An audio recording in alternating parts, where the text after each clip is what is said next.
Tai kas tie Fighting Nerds? San Paule, Brazilijoje grupelė save moksliukais vadinančių vaikinų apvertė MMA kultūrą aukštyn kojom.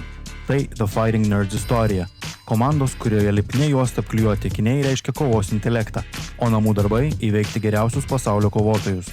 2014 metais vidutinio svorio kategorijos kovotojas Caio Baralho ir treneris Pablo Sucupira įkūrė sporto salę nuo visiško nulio.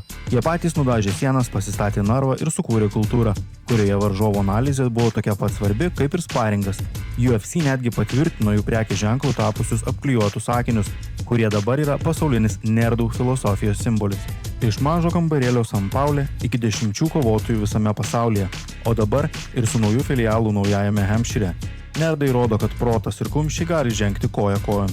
Caio The Natural Baralho, komandos lyderis, buvęs matematikos korepetitorius, tapęs nenugalėtų UFC vidutinio svorio kategorijos kovotojų.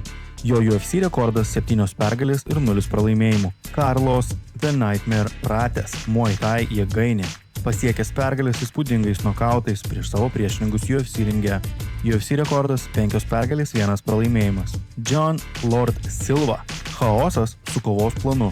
Nuo debiuto 2024 metais jis turi 5 pergalių ir 0 pralaimėjimų rekordą UFC. Visiškas chaosas, tačiau jam puikiai sekasi tiek stovėsenui, tiek ir parteryje.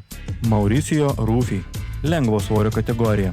Mauricio One Shot Rufy, smūgio koja apsisukant specialistas.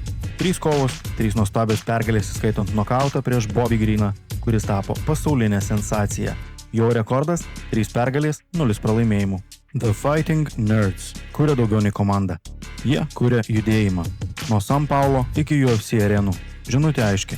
Kovok protingiau, kovok kiečiau ir niekada nepamiršk akinių. Čia buvo Aivaras iš UFC Lithuania. Iki.